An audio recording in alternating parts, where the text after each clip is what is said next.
हाँ जी students, welcome back to our channel Toor study classes. आज की इस वीडियो में मैं तुहाडे नाल शेयर करांगी +2 क्लास के लिए पोलीटिकल साइंस के long question answer only question answer तुसीं अपने आप रीड करने ने। तुहानूं मैं क्वेश्चनस दस दिंदी हां कि किहड़े क्वेश्चनस ने जिहड़े लॉन्ग तुसीं करने ने 6 मार्क्स वाले, किहड़े चैप्टर्स चों किहड़े चैप्टर चों किहड़े क्वेश्चन है जिहड़े इंपोर्टेंट है, सिलैक्टड आ, ते किस तरह तुसीं जिहड़ा लॉन्ग क्वेश्चन आ अटैम्प्ट करना। फस्टली तुसी की करना, जो तुहानूं कोई भी लॉन्ग क्वेश्चन पुट किया उस दे विच तुसी फस्ट देनी है इंट्रो, उस क्वेश्चन की जान पहचान। जिद्दां कि तुहानूं पुछया होएगा कि नौकरशाही की है, उस दे विच तुसी फस्ट किया नौकरशाही की है, फस्टली सारा वो लिखना कि जान पछाण उस क्वेश्चन के बारे। सैकेंड तुसी लिखना है पॉइंट्स, जो गल तुहानूं पुछिया, जिवें इत्थे जे तुहानूं क्वेश्चन पुट कर लिया कि नौकरशाही दीयां विशेषतावां की हन, उस दे तुसी पॉइंट लिखोगे। जेकर तुहानूं परिभाषा पूछी है, जान पछाण देने तो बाद तुसी परिभाषा भी देनी आ।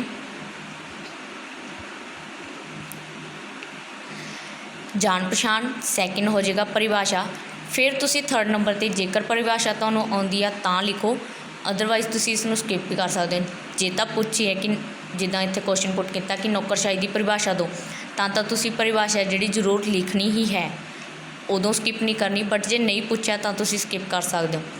नैक्सट है अपने को थर्ड नंबर पर आप करने पॉइंट।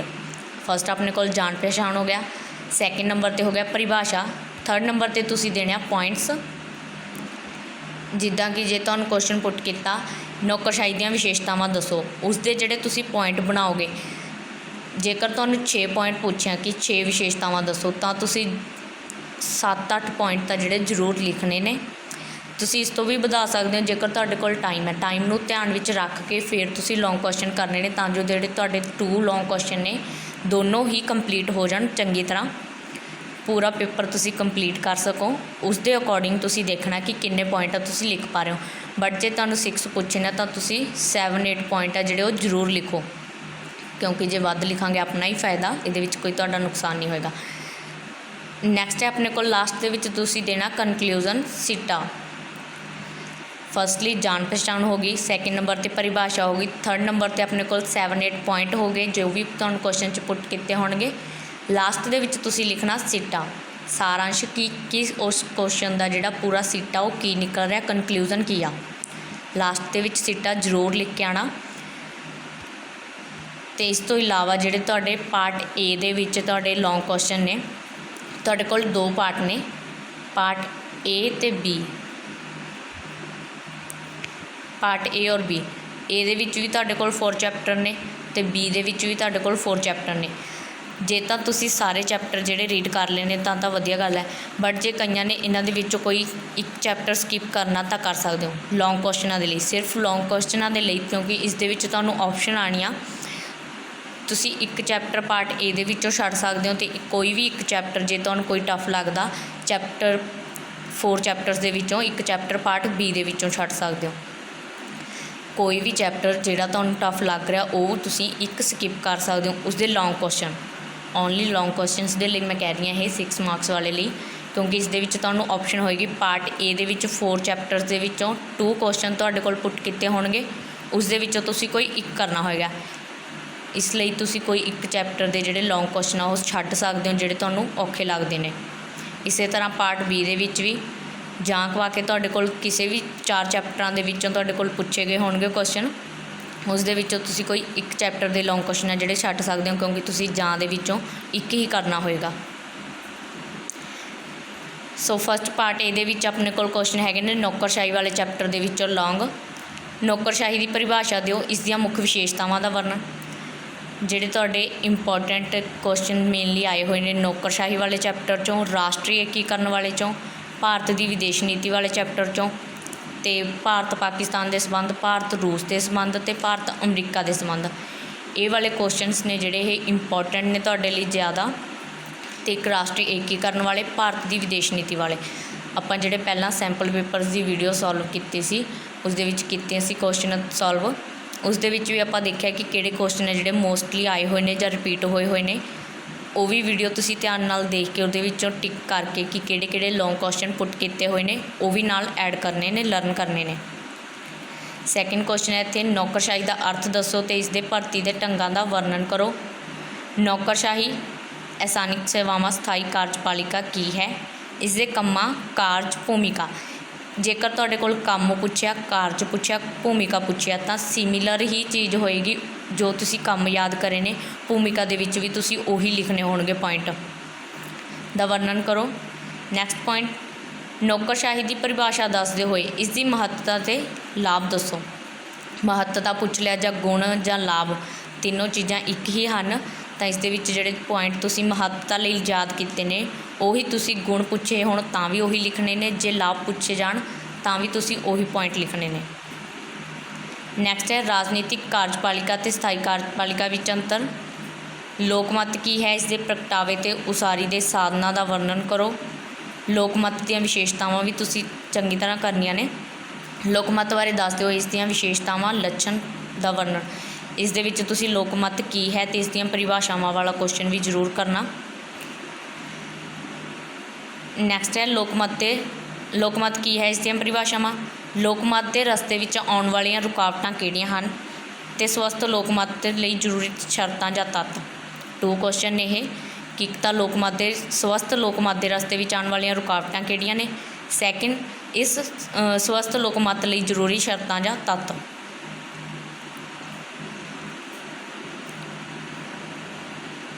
ਨੈਕਸਟ ਹੈ ਰਾਜਨੀਤਿਕ ਦਲ ਕੀ ਹਨ? ਲੋਕਤੰਤਰ ਵਿੱਚ ਇਹਨਾਂ ਦੀ ਮਹੱਤਤਾ, ਗੁਣ, ਕੰਮ ਦਾ ਵਰਣਨ, ਗੁਣਾਂ ਦਾ ਵਰਣਨ। ਰਾਜਨੀਤਿਕ ਦਲ ਕੀ ਹੁੰਦੇ ਹਨ, ਇਹਨਾਂ ਦੀ ਪਰਿਭਾਸ਼ਾ ਵੀ ਆ ਸਕਦੀ ਆ, ਜਾਂ ਲੋਕਤੰਤਰ ਵਿੱਚ ਇਹਨਾਂ ਦੀ ਕੀ ਮਹੱਤਤਾ ਜਾਂ ਗੁਣ ਇਹਨਾਂ ਦੇ ਕੀ ਨੇ। ਇਸ ਤੋਂ ਇਲਾਵਾ ਰਾਜਨੀਤਿਕ ਦਲ ਕੀ ਹਨ? ਲੋਕਤੰਤਰ ਵਿੱਚ ਰਾਜਨੀਤਿਕ ਇਹਨਾਂ ਦੇ ਵੀ ਸਫਲ ਹੋਣ ਦੇ ਕੀ ਕੰਮ ਨੇ ਜਾਂ ਦਲ ਲਈ ਜ਼ਰੂਰੀ ਕਿਵੇਂ ਹੈ, ਜਾਂ ਲੋਕਤੰਤਰ ਦੀ ਸਫਲਤਾ ਲਈ ਕਿਉਂ ਜ਼ਰੂਰੀ ਹਨ। ਰਾਜਨੀਤਿਕ ਦਲ ਕੀ ਹਨ ਅਤੇ ਇਹ ਲੋਕਤੰਤਰ ਦੀ ਸਫਲਤਾ ਲਈ ਕਿਵੇਂ ਜ਼ਰੂਰੀ ਹਨ, ਕਿਉਂ ਜ਼ਰੂਰੀ ਹਨ। ਲੋਕਤੰਤਰ ਵਿੱਚ ਵਿਰੋਧੀ ਦਲ ਕੀ ਹੈ? ਵਿਰੋਧੀ ਦਲ ਵਾਲਾ ਕੁਐਸਚਨ ਵੀ ਆਪਾਂ ਨੂੰ ਟੈਸਟ ਪੇਪਰ ਦੇ ਵਿੱਚ ਆਇਆ ਹੋਇਆ ਸੀ ਕਿ ਵਿਰੋਧੀ ਦਲ ਕੀ ਹੁੰਦਾ ਅਤੇ ਇਸ ਦੀ ਕੀ ਭੂਮਿਕਾ ਹੁੰਦੀ ਹੈ। ਲੋਕਤੰਤਰ ਵਿੱਚ ਵਿਰੋਧੀ ਦਲ ਕੀ ਹੈ ਅਤੇ ਇਸ ਦੀ ਲੋਕਤੰਤਰ ਵਿੱਚ ਕੀ ਭੂਮਿਕਾ ਹੈ, ਵਰਣਨ ਕਰੋ ਅਤੇ ਮਹੱਤਵ ਦੱਸੋ। ਨੈਕਸਟ ਕੁਐਸਚਨ, ਰਾਜਨੀਤਿਕ ਦਲਾਂ ਬਾਰੇ ਦੱਸਦੇ ਹੋਏ ਇਸ ਦੇ ਕੰਮਾਂ, ਕਾਰਜਾਂ, ਭੂਮਿਕਾ ਵਰਣਨ ਕਰੋ।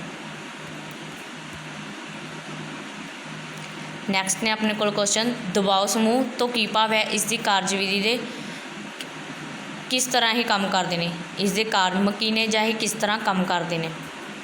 ਦਬਾਓ ਸਮੂਹ ਤੋਂ ਕੀ ਭਾਵ ਹੈ? ਪਹਿਲਾਂ ਤੁਹਾਨੂੰ ਇਹ ਪਤਾ ਹੋਣਾ ਚਾਹੀਦਾ ਕਿ ਹੁੰਦਾ ਕੀ ਹੈ ਦਬਾਓ ਸਮੂਹ, ਫਿਰ ਇਹ ਕਿਸ ਤਰ੍ਹਾਂ ਕੰਮ ਕਰਦੇ ਹਨ ਜਾਂ ਕੀ ਕੰਮ ਕਰਦੇ ਹਨ। ਕੰਮ ਇਹ ਕੀ ਕਰਦੇ ਨੇ ਕਿ ਸਰਕਾਰ ਦੀਆਂ ਨੀਤੀਆਂ ਨੂੰ ਪ੍ਰਭਾਵਿਤ ਕਰਦੇ ਨੇ ਸੰਗਠਿਤ ਹੋ ਕੇ। ਕਿਸ ਤਰ੍ਹਾਂ ਕੰਮ ਕਰਦੇ ਹਨ, ਇਸ ਦੇ ਵਿੱਚ ਉਹ ਵਾਲੇ ਪੁਆਇੰਟ ਆਉਣਗੇ ਜਿਹੜੇ ਆਪਾਂ ਕੀਤੇ ਸੀ ਕਿ ਵਿਨੇ ਪੱਤਰ ਭੇਜਦੇ ਨੇ, ਪ੍ਰਚਾਰ ਕਰਦੇ ਨੇ, ਹੜਤਾਲਾਂ ਕਰਦੇ ਨੇ, ਉਹ ਵਾਲੇ ਪੁਆਇੰਟ। ਨੈਕਸਟ ਕੁਐਸਚਨ ਹੈ ਦਬਾਓ ਸਮੂਹ ਅਤੇ ਰਾਜਨੀਤਿਕ ਦਲਾਂ ਵਿੱਚ ਅੰਤਰ। ਦਬਾਓ ਸਮੂਹ ਕੀ ਹਨ ਅਤੇ ਇਹਨਾਂ ਦੇ ਕਾਰਜ, ਕੰਮਾਂ, ਭੂਮਿਕਾ ਦਾ ਵਰਣਨ। ਦਬਾਓ ਸਮੂਹ ਦੀ ਪਰਿਭਾਸ਼ਾ ਦਿਓ ਅਤੇ ਇਸ ਦੀਆਂ ਮੁੱਖ ਵਿਸ਼ੇਸ਼ਤਾਵਾਂ ਦਾ ਵਰਣਨ। ਇਸ ਤੋਂ ਇਲਾਵਾ ਜਿਹੜੇ ਤੁਸੀਂ ਲੌਂਗ ਕੁਐਸਚਨ ਕਰ ਰਹੇ ਹੋ ਇਹਨਾਂ ਨੂੰ ਤੁਸੀਂ 4 ਮਾਰਕਸ ਵਾਲਿਆਂ ਲਈ ਵੀ ਪ੍ਰੀਪੇਅਰ ਕਰਨਾ, ਜਾਂ 4 ਮਾਰਕਸ ਵਾਲੇ ਜਿਹੜੇ ਕੀਤੇ ਨੇ ਉਹਨਾਂ ਨੂੰ ਲੌਂਗ ਕੁਐਸਚਨ ਦੇ ਲਈ ਵੀ ਪ੍ਰੀਪੇਅਰ ਕਰਨਾ, ਕਿਉਂਕਿ ਇਹੀ ਤੁਹਾਡੇ ਕੋਲ 4 ਮਾਰਕਸ ਵਾਲੇ 'ਚ ਵੀ ਆ ਸਕਦੇ ਨੇ ਅਤੇ ਲੌਂਗ ਕੁਐਸਚਨ ਵੀ ਬਣ ਕੇ ਆ ਸਕਦਾ।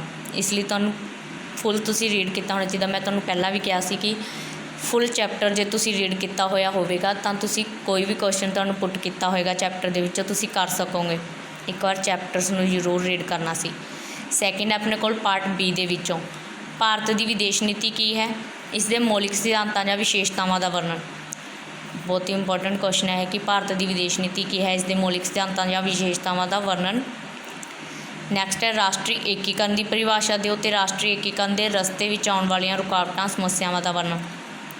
4 ਮਾਰਕਸ ਵਾਲੇ 'ਚ ਵੀ ਆਪਾਂ ਨੂੰ ਪੁੱਛਿਆ ਗਿਆ ਹੈ ਕਿ ਇਹ ਕੁਐਸਚਨ ਕਿ ਰਾਸ਼ਟਰੀ ਏਕੀਕਰਨ ਦੇ ਰਸਤੇ ਵਿੱਚ ਆਉਣ ਵਾਲੀਆਂ ਸਮੱਸਿਆਵਾਂ ਕਿਹੜੀਆਂ ਹਨ। ਇਸ ਲਈ ਤੁਸੀਂ ਇਹਨੂੰ ਚੰਗੀ ਤਰ੍ਹਾਂ ਪ੍ਰੀਪੇਅਰ ਕਰਨਾ ਕੁਐਸਚਨ ਨੂੰ ਕਿ ਰਾਸ਼ਟਰੀ ਏਕੀਕਰਨ ਕੀ ਹੈ, ਇਸ ਦੀ ਪਰਿਭਾਸ਼ਾ, ਰਾਸ਼ਟਰੀ ਏਕੀਕਰਨ ਦੇ ਰਸਤੇ ਵਿੱਚ ਆਉਣ ਵਾਲੀਆਂ ਰੁਕਾਵਟਾਂ ਜਾਂ ਸਮੱਸਿਆਵਾਂ। ਨੈਕਸਟ ਕੁਐਸਚਨ ਹੈ ਰਾਸ਼ਟਰੀ ਏਕੀਕਰਨ ਕੀ ਹੈ, ਭਾਰਤ ਵਿੱਚ ਇਸ ਦੀਆਂ ਸਮੱਸਿਆਵਾਂ ਨੂੰ ਹੱਲ ਕਰਨ ਲਈ ਸੁਝਾਅ ਜਾਂ ਉਪਾਅ ਦੱਸੋ। ਇੱਕ ਤੁਹਾਨੂੰ ਇਹਦੀਆਂ ਸਮੱਸਿਆਵਾਂ ਕੀ ਨੇ, ਜੇਕਰ ਤੁਹਾਨੂੰ ਪਤਾ ਹੋਊਗਾ ਕਿ ਕੀ ਸਮੱਸਿਆਵਾਂ ਨੇ, ਇਸ ਦੇ ਉਲਟ ਜੇ ਆਪਾਂ ਇਸ ਦੇ ਉਪਾਅ ਕਰਾਂਗੇ ਤਾਂ ਹੁਣ ਦੇਖੋ ਜੇਕਰ ਇਸ ਦੀ ਸਮੱਸਿਆ ਅਨਪੜ੍ਹਤਾ ਹੈ, ਇਹਦੀ ਸਮੱਸਿਆ ਦੇ ਵਿੱਚ ਆਪਣੇ ਕੋਲ ਅਨਪੜ੍ਹਤਾ ਪੁਆਇੰਟ ਹੈ ਤਾਂ ਇਸ ਦੇ ਜਿਹੜਾ ਸੁਝਾਅ ਉਪਾਅ ਆਪਾਂ ਕੀ ਕਹਾਂਗੇ ਕਿ ਲੋਕ ਪੜ੍ਹੇ ਲਿਖੇ ਹੋਣੇ ਚਾਹੀਦੇ ਹਨ। ਉਹਨਾਂ ਹੀ ਪੁਆਇੰਟਸ ਨੂੰ ਤੁਸੀਂ ਉਲਟਾ ਕੇ ਇੱਧਰ ਲਿਖ ਸਕਦੇ ਹੋ ਉਪਾਅ ਦਾ ਸੁਝਾਅ ਦੇ ਵਿੱਚ। ਨੈਕਸਟ ਹੈ ਭਾਰਤ ਰੂਸ ਸੰਬੰਧਾਂ ਦਾ ਵਰਣਨ। ਇਹ 3 ਕੁਐਸਚਨ ਹੈ ਜਿਹੜੇ ਤੁਸੀਂ ਤਿੰਨੋਂ ਦੇਸ਼ਾਂ ਦੇ ਸੰਬੰਧ ਜ਼ਰੂਰ ਕਰਨੇ ਨੇ। ਭਾਰਤ ਰੂਸ ਸੰਬੰਧ, ਭਾਰਤ ਪਾਕਿਸਤਾਨ ਸੰਬੰਧਾਂ ਦਾ ਵਰਣਨ। ਇਹ ਕੁਐਸਚਨ ਤੁਹਾਨੂੰ 3 ਤਰ੍ਹਾਂ ਪੁੱਟ ਕੀਤਾ ਹੋਇਆ। ਭਾਰਤ ਪਾਕਿਸਤਾਨ ਦੇ ਸੰਬੰਧਾਂ ਦਾ ਵਰਣਨ, ਭਾਰਤ ਪਾਕਿਸਤਾਨ ਦੇ ਤਣਾਅ ਦੇ ਕਾਰਨ, ਇਹਨਾਂ ਦੇ ਤਣਾਅ ਦੇ ਕੀ ਕਾਰਨ ਨੇ। ਅਤੇ ਇੱਕ ਕੁਐਸਚਨ ਆਪਾਂ ਨੂੰ ਪੁੱਟ ਕੀਤਾ ਗਿਆ ਸੀ ਕਿ ਭਾਰਤ ਪਾਕਿਸਤਾਨ ਦੇ ਸੰਬੰਧਾਂ ਦਾ ਭਵਿੱਖ ਕੀ ਹੈ। ਭਾਰਤ ਪਾਕਿਸਤਾਨ ਦੇ ਸੰਬੰਧਾਂ ਦਾ ਭਵਿੱਖ ਕੀ ਹੈ। ਸੋ ਇਸ ਕੁਐਸਚਨ ਨੂੰ ਵੀ ਚੰਗੀ ਤਰ੍ਹਾਂ ਕਰਨਾ ਤੁਸੀਂ। ਨੈਕਸਟ ਹੈ ਭਾਰਤ ਅਮਰੀਕਾ ਸੰਬੰਧਾਂ ਦਾ ਵਿਸਤਾਰ ਸਾਹਿਤ ਵਰਣਨ ਕਰੋ। ਨੈਕਸਟ ਇਜ਼ ਵਿਸ਼ਵੀਕਰਨ ਤੋਂ ਕੀ ਭਾਵ ਹੈ। ਵਿਸ਼ਵੀਕਰਨ ਦੇ ਗੁਣ ਅਤੇ ਔਗੁਣਾਂ ਦਾ ਵਰਣਨ। ਇਹ ਵੀ ਤੁਹਾਨੂੰ ਸ਼ਾਰਟ ਕੁਐਸਚਨਸ ਦੇ ਵਿੱਚ ਵੀ ਆਇਆ ਹੋਇਆ, ਲੌਂਗ ਕੁਐਸਚਨਸ ਦੇ ਵਿੱਚ ਵੀ ਆਇਆ ਹੋਇਆ ਟੈਸਟ ਪੇਪਰ 'ਚ ਕਿ ਵਿਸ਼ਵੀਕਰਨ ਤੋਂ ਕੀ ਭਾਵ ਹੈ ਅਤੇ ਇਸ ਦੇ ਗੁਣ ਅਤੇ ਔਗੁਣ ਲਿਖਣੇ ਨੇ। ਨੈਕਸਟ ਹੈ ਜੀ ਸੰਯੁਕਤ ਰਾਸ਼ਟਰ ਵਿੱਚ ਭਾਰਤ ਦੀ ਭੂਮਿਕਾ ਦਾ ਵਰਣਨ। ਮਨੁੱਖੀ ਅਧਿਕਾਰਾਂ ਤੋਂ ਤੁਹਾਡਾ ਕੀ ਭਾਵ ਹੈ। ਭਾਰਤ ਵਿੱਚ ਮਨੁੱਖੀ ਅਧਿਕਾਰਾਂ ਦੀ ਰਾਖੀ ਲਈ ਕੀਤੇ ਗਏ ਪ੍ਰਬੰਧ ਲਿਖੋ। ਭਾਰਤੀ ਗੁੱਟ ਨਿਰਲੇਪਤਾ ਦੀਆਂ ਵਿਸ਼ੇਸ਼ਤਾਵਾਂ ਦਾ ਵਰਣਨ। ਨਿਸ਼ਸਤਰੀਕਰਨ ਤੋਂ ਕੀ ਭਾਵ ਹੈ। ਭਾਰਤ ਦੁਆਰਾ ਇਸ ਦਿਸ਼ਾ ਵਿੱਚ ਚੁੱਕੇ ਗਏ ਕਦਮਾਂ ਦਾ ਵਰਣਨ। ਸਾਰਕ ਦੀ ਮਹੱਤਤਾ ਅਤੇ ਪੇਸ਼ ਆਉਣ ਵਾਲੀਆਂ ਸਮੱਸਿਆਵਾਂ ਦਾ ਵਰਣਨ। ਸਾਰਕ ਦੀਆਂ ਮਹੱਤਵਪੂਰਨ ਗਤੀਵਿਧੀਆਂ ਕੀ ਰਹੀਆਂ ਹਨ। ਭਾਰਤ ਵਿੱਚ ਇਹਨਾਂ ਦੀ ਕੀ ਭੂਮਿਕਾ ਹੈ। ਸਾਰਕ ਦੀਆਂ ਪ੍ਰਾਪਤੀਆਂ ਸੰਬੰਧੀ ਚਰਚਾ। ਸਾਰਕ ਨੂੰ ਸ਼ਕਤੀਸ਼ਾਲੀ ਕਿਵੇਂ ਬਣਾਇਆ ਜਾ ਸਕਦਾ ਹੈ। ਵਿਸਥਾਰਪੂਰਵਕ ਲਿਖੋ। ਭਾਰਤ ਅਤੇ ਸਾਰਕ 'ਤੇ ਨੋਟ। ਇਹ ਜਿਹੜੇ ਕੁਐਸਚਨ ਨੇ ਤੁਹਾਡੇ ਦੋਨੋਂ ਪਾਰਟਸ ਦੇ ਵਿੱਚੋਂ, ਪਾਰਟ ਏ ਅਤੇ ਪਾਰਟ ਬੀ ਦੇ ਵਿੱਚੋਂ ਕੱਢੇ ਗਏ ਸੀ। ਇਸ ਦੇ ਲਈ ਮੈਂ ਤੁਹਾਨੂੰ ਦੱਸਿਆ ਕਿ ਜੇਕਰ ਤੁਹਾਨੂੰ ਕੋਈ ਚੈਪਟਰ ਟਫ ਲੱਗਦਾ ਹੈ ਤਾਂ ਉਸਨੂੰ ਇੱਕ ਚੈਪਟਰ ਦੇ ਲੌਂਗ ਕੁਐਸਚਨ ਹੈ ਜਿਹੜੇ ਤੁਸੀਂ ਸਕਿਪ ਕਰ ਸਕਦੇ ਹੋ, ਕਿਉਂਕਿ ਇੱਥੇ ਤੁਹਾਡੇ ਕੋਲ ਆਪਸ਼ਨ ਹੋਏਗੀ 4 ਚੈਪਟਰ ਨੇ, ਉਹਨਾਂ ਦੇ ਵਿੱਚੋਂ ਕਿਸੇ ਇੱਕ ਦੇ ਲੌਂਗ ਛੱਡ ਸਕਦੇ ਹੋ। ਤੁਸੀਂ ਪੂਰਾ ਚੈਪਟਰ ਨਹੀਂ ਛੱਡਣਾ, ਬਿਕੋਜ਼ ਤੁਸੀਂ ਸ਼ਾਰਟ ਕੁਐਸਚਨ ਅਤੇ 4 ਮਾਰਕਸ ਵਾਲੇ ਵੀ ਪ੍ਰਿਪੇਅਰ ਕਰਨੇ ਨੇ। ਸਿਰਫ 6 ਨੰਬਰ ਵਾਲਾ ਜਿਹੜਾ ਤੁਹਾਡਾ ਲੌਂਗ ਕੁਐਸਚਨ ਹੋਏਗਾ ਉਸ ਦੇ ਲਈ ਤੁਸੀਂ ਇੱਕ ਚੈਪਟਰ ਸਕਿਪ ਕਰ ਸਕਦੇ ਹੋ। ਇਹ ਸੀ ਜੀ ਲੌਂਗ ਕੁਐਸਚਨ। ਇਸ ਦੇ ਲਈ ਮੈਂ ਤੁਹਾਨੂੰ ਦੱਸਿਆ ਕਿ ਭਾਰਤ ਦੀ ਵਿਦੇਸ਼ ਨੀਤੀ, ਨੌਕਰਸ਼ਾਹੀ, ਰਾਸ਼ਟਰੀ ਏਕੀਕਰਨ ਵਾਲਾ ਚੈਪਟਰ, ਅਤੇ ਇਸ ਤੋਂ ਇਲਾਵਾ ਇਹਨਾਂ ਦੇ ਭਾਰਤ ਦੇ ਸੰਬੰਧ ਨੇ ਜਿਹੜੇ 3 ਦੇਸ਼ਾਂ ਨਾਲ, ਰੂਸ ਨਾਲ, ਪਾਕਿਸਤਾਨ ਨਾਲ ਅਤੇ ਅਮਰੀਕਾ ਨਾਲ। ਵਿਸ਼ਵੀਕਰਨ ਵਾਲਾ ਜ਼ਰੂਰ ਕਰਨਾ, ਨਿਸ਼ਸਤਰੀਕਰਨ ਕਰਨਾ। ਇਹ ਕੁਛ ਜ਼ਿਆਦਾ ਇੰਪੋਰਟੈਂਟ ਕੁਐਸਚਨ ਨੇ ਤੁਹਾਡੇ ਲਈ +2 ਕਲਾਸ ਦੇ ਪੋਲੀਟੀਕਲ ਸਾਇੰਸ ਦੇ। Thank you students for watching video. Please like and share video and subscribe our channel for more videos.